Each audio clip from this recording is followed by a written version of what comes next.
इसके बाद में एक क्वेश्चन आता है inventory turnover ratio. Inventory turnover ratio के अंदर सिंपली एक रेशो का फॉर्मूला है। इसमें आपको रॉ मटेरियल कंज्यूम्ड को एवरेज स्टॉक से डिवाइड कर देना होता है। आपके पास इन्वेंट्री टर्नओवर रेशो आ जाता है।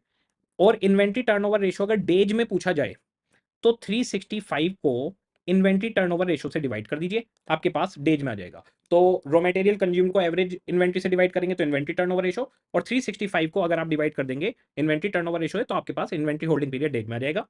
इसके बाद है स्टोर लेजर। स्टोर लेजर आपको पता है FIFO LIFO weighted average 3 method है। रिसीट में आने वाला, इशू में जाने वाला और बचा हुआ बैलेंस। ठीक है जी।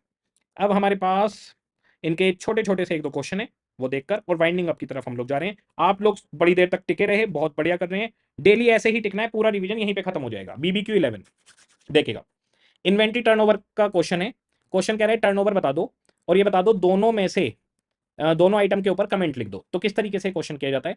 क्वेश्चन आपको ओपनिंग स्टॉक, परचेज और क्लोजिंग स्टॉक बता रहा है। तो ओपनिंग स्टॉक में परचेज जोड़ दो और क्लोजिंग स्टॉक माइनस कर दो। रॉ मटेरियल कंज्यूम्ड आ जाएगा आपके पास। क्या आ गया? Opening stock purchase minus closing stock. Raw material consumed आ गया 56 और 25। रॉ मटेरियल कंज्यूम्ड को एवरेज स्टॉक से डिवाइड करना है। एवरेज स्टॉक कैसे आएगा? Opening plus closing divide by 2।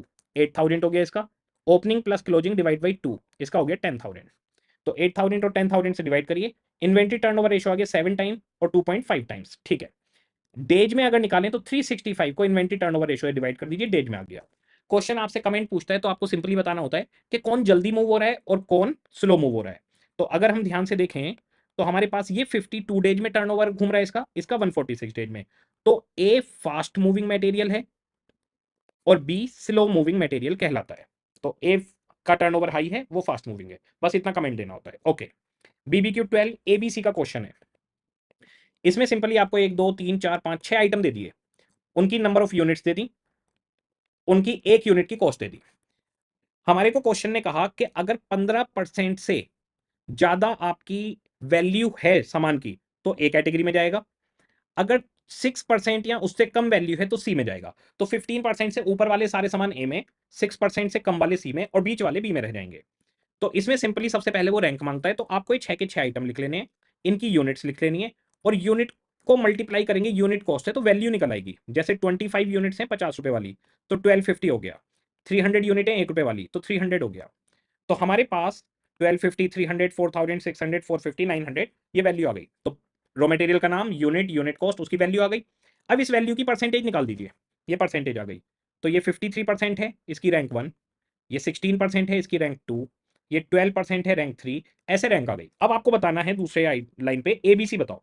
तो 15% से ऊपर वाले ए में रखने थे, तो ये 53% है, ए में जाएगा। 16% है, ए में जाएगा। 6% और उससे कम वाले सी में रखने थे, तो 6% ये सी में जाएगा। 4% ये भी सी में जाएगा। और जो बीच वाले बचे 8% और 12% ये बी में चले जाएंगे। क्लासिफिकेशन हो गया, बात खत्म। तो ये 53 और 16% वाले ए में चले गए, 12 और 8 वाले बी में, 6 और 4 वाले सी में। That's it. तो एबीसी के ऊपर question. Last question BBQ 13, last question. ये मटेरियल प्राइसिंग का क्वेश्चन है, स्टडी मॉड्यूल का क्वेश्चन है। आरटीपी में भी आ चुका है, एमटीपी में भी आ चुका है। SKD Limited not registered under GST purchase material P from a company which is registered under GST. The following information is available for one lot of 1000 unit of material purchase. 1000 unit के ऊपर बता रहे हैं कि हमारा क्या क्या रहेगा। Listed price of one lot 50,000, एक लॉट 50,000 का है, ये आ गया 50,000। ठीक है। ट्रेड डिस्काउंट 10% है, ट्रेड डिस्काउंट माइनस हो जाएगी, ये लीजिए ट्रेड डिस्काउंट 10% है, माइनस होगी 5,000, इसकी वैल्यू बची 45,000।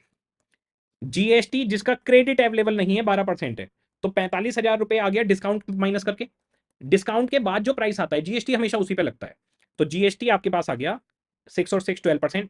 6% सीजीएसटी, 6% एचजीएसटी, 45,000 पे लग गया, जीएसटी जुड़ गया। क्रेडिट अवेलेबल नहीं था इसलिए, अगर क्रेडिट अवेलेबल होता तो नहीं जुड़ता। तो क्रेडिट अवेलेबल नहीं है तो जीएसटी आपकी कॉस्ट का पार्ट बन गया, इसे जोड़ दिया। अब वैल्यू हो गई 50,400। कैश डिस्काउंट 10% है, इग्नोर मारो, कैश डिस्काउंट नहीं ली जाती। इसके बाद में कह रहे हैं फ्रेट इंश्योरेंस 3400 जोड़ दो, टोल टैक्स जोड़ दो। इसके बाद में हमारे पास है डीमर्ज। डीमर्ज एक तरीके की पेनल्टी होती है, तो ये एबनॉर्मल लॉस होता है हमारा, एबनॉर्मल आइटम है, इसे कॉस्ट में कंसीडर नहीं करते। और मैंने कंसेप्ट के अंदर इसकी पूरी एक लिस्ट बना कर दी है आपको, जो मैंने परचेज प्राइसिंग का दिया है ना, हाँ यहां पर मैंने इस स्टेटमेंट के नीचे पूरा दिया है। कैश डिस्काउंट जिसका आईटीसी अवेलेबल ना हो, डीमर्ज, डिटेंशन चार्ज और पेनल्टी, ये कॉस्ट में नहीं जुड़ेंगे। तो ये पूरी लिस्ट मैंने लिख दी है कि ये आइटम कॉस्ट में नहीं जोड़ना। ठीक है जी। तो हमारे पास ये आ गया, डिमर्ट नहीं जुड़ेगा, कमीशन और ब्रोकरेज जुड़ जाएगा, amount deposit for returnable container 6000, amount refund on returning the container. तो हमने कंटेनर जब लिए तो उसने 6000 रुपए के दिए डिपॉजिट जो लिया, और वापस हमें करे 4000, तो 6000 रुपए लिए 4000 दिए, तो इसका मतलब हमारी कॉस्ट 2000 रुपए हो गई। तो सिर्फ 2000 रुपए ही कॉस्ट में ऐड होंगे कंटेनर्स के नाम के, जितना नेट हम पे खर्च आता है सिर्फ उतना ही जोड़ते हैं। इसके बाद में कह रहा है other expensive 2% of total cost, तो पहले तो सारी कॉस्ट जोड़नी पड़ेगी। तो हमारे पास ये था 3400, 1000, 2000 और 2000, तो 2000, 2000, 3400, 1000 ये सब जुड़ गया, 58,800 हमारी कॉस्ट आ गई। प्लस क्वेश्चन ने कहा है other expense 2% of total cost है, प्लस अदर एक्सपेंस आ गए हमारे पास, इनको जोड़ने के बाद हमारी टोटल कॉस्ट आ जाएगी। अदर एक्सपेंस है 2% ऑफ टोटल कॉस्ट। अब जरा देखिए, 58,800 plus other expense total cost बनेंगे। अदर एक्सपेंस टोटल कॉस्ट के 2% हैं, ये अगर 2% ऑफ टोटल कॉस्ट में सामने ले जाकर माइनस कर दूं तो 58,800 98% ऑफ टोटल कॉस्ट बनेगा, और ये हमारे पास टोटल कॉस्ट की वैल्यू आ जाएगी। 58,800 डिवाइड बाई 98%, 60,000। तो 58,800 आया था, हमारे पास टोटल कॉस्ट आ गई 60,000, उसका 2% हमारे पास 1200 आ गया। 60,000 रुपीज हमारी टोटल कॉस्ट आ चुकी है। कितनी क्वांटिटी आपके पास आई थी? 1000 यूनिट।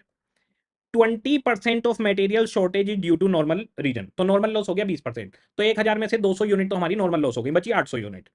और इसके बाद में और कुछ नहीं कह रहे हैं, कॉस्ट पर यूनिट निकालो, तो 800 यूनिट हमारे पास टोटल बची हैं, 60,000 हमारी टोटल कॉस्ट है, इसको 800 यूनिट से डिवाइड कर दीजिए, आपके पास कॉस्ट पर यूनिट निकल कर आ जाएगी, तो कॉस्ट पर यूनिट 75 हो गई। अच्छा, एबनॉर्मल लॉस होता तो नंबर ऑफ यूनिट को रिड्यूस नहीं करते। फिर 60,000 यूनिट, 1000 यूनिट की कॉस्ट रहती, 60 रुपए प्राइस रहता, उसमें से 200 यूनिट पीएनएल में चली जाती वैल्यू करके, और 800 यूनिट हम कस्टमर को आगे फॉरवर्ड कर देते। यहां पर हमारा मटेरियल का कॉस्टिंग बूस्टर हो गया खत्म। अब मुझे ये बताइए आप लोग,